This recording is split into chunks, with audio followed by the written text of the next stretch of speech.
মধ্যপ্রাচ্যের উত্তপ্ত জলপথ আর কূটনৈতিক মহল সবখানি যেন এক টান টান উত্তেজনা।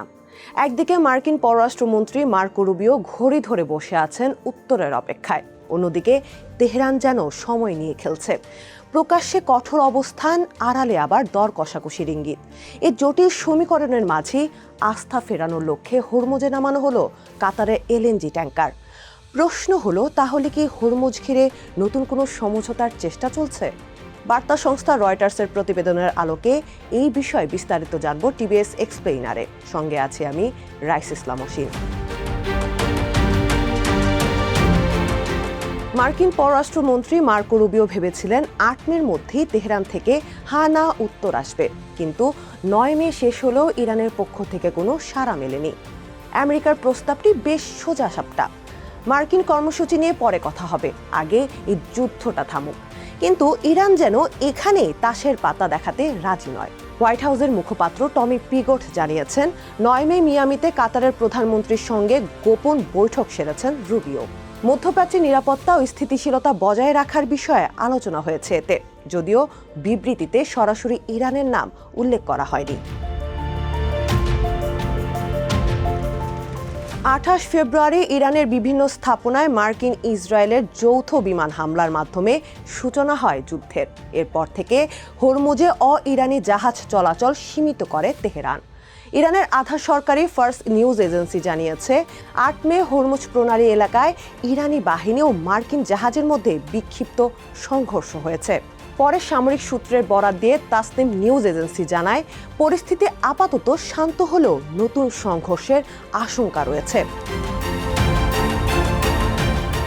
এদিকে মার্কিন সামরিক বাহিনী জানিয়েছে, ইরানের বন্দরে প্রবেশের চেষ্টাকালে ইরান সংশ্লিষ্ট দুটি জাহাজে হামলা চালিয়েছে মার্কিন সেনারা। জাহাজ দুটি চিমনিতে আঘাত করে সেগুলোকে ফিরে যেতে বাধ্য করে মার্কিন যুদ্ধবিমান।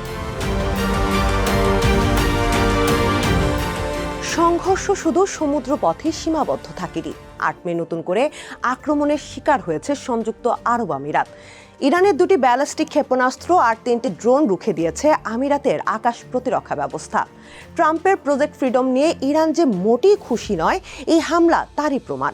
এদিকে দুই দেশের নেতারা একে অপরকে বেপরোয়া এবং যুদ্ধবিরতি ভঙ্গকারী হিসেবে গালমন্দ করতেও ছাড়ছে না।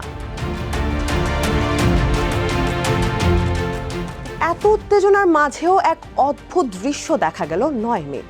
এলএসইজে শিপিং ডেটা অনুসারে হরমুজ প্রণালী দিয়ে পাকিস্তানের উদ্দেশ্যে রওনা দিয়েছে কাতারে এলএনজি ভর্তি একটি বিশাল ট্যাঙ্কার। প্রশ্ন হলো, যুদ্ধের মধ্যে জাহাজ চলছে কিভাবে? আসলে কাতার ও পাকিস্তানের সঙ্গে সদ্ভাব বজায় রাখতে ইরানের একটি সুনিশ্চিত সবুজ সংকেত এটি। লড়াই শুরুর পর এই প্রথম কোনো কাতারি জাহাজ এই প্রণালী দিয়ে যাওয়ার সাহস দেখাচ্ছে। আগামী সপ্তাহে প্রেসিডেন্ট ট্রাম্প পাড়ি দিচ্ছেন বেইজিংয়ে। শি জিনপিং এর সঙ্গে দেখা করার আগে ট্রাম্প চান ইরান যুদ্ধের ফয়সালা হোক, কারণ এই যুদ্ধের ফলে তেলের বাজারে আগুন লেগেছে, যা বিশ্ব অর্থনীতিকে টালমাটাল করে দিচ্ছে। ট্রাম্পের চীন সফর ঠিক আগে তেহরানকে সহায়তাকারী 10টি চীনা ও হংকংয়ের প্রতিষ্ঠানের উপর নিষেধাজ্ঞা দিয়েছে মার্কিন ট্রেজারি বিভাগ। এদিকে গোপন বোমা ফাটিয়েছে সিআইএ। তাদের দাবি, মার্কিন অবরোধ থাকলেও 4 মাসের মধ্যে অর্থনৈতিক চাপে পড়বে না ইরান। এতে নতুন করে প্রশ্ন উঠেছে, এই সংঘাতে ট্রাম্প প্রশাসনের চাপ প্রয়োগের কৌশল কতটা কার্যকর? তবে ওয়াশিংটন পোস্টের এই প্রতিবেদনকে মিথ্যা প্রচারণা বলে দাবি করেছে যুক্তরাষ্ট্রের এক জ্যেষ্ঠ গোয়েন্দা কর্মকর্তা। মজার ব্যাপার হলো, এই লড়াইয়ে আমেরিকা খুব একটা সমর্থন পাচ্ছে না। ইতালির জর্জিয়া মেলোনি থেকে শুরু করে জার্মানির ফ্রেডরিক মেটস সবাই যেন দূরত্ব বজায় রাখছেন। রুবি বলেন, কেন কেউ আমাদের পাশে নেই? এরই মধ্যে ৯ মে পাহারাদারের ভূমিকা নিতে মধ্যপ্রাচ্যে একটা যুদ্ধ জাহাজ পাঠিয়েছে ব্রিটেন।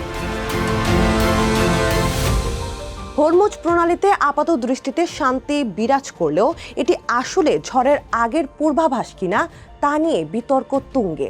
একদিকে কাতারের ট্যাঙ্কার দিয়ে আস্থা তৈরির চেষ্টা, অন্যদিকে নিষেধাজ্ঞার জাল সম্প্রসারণ।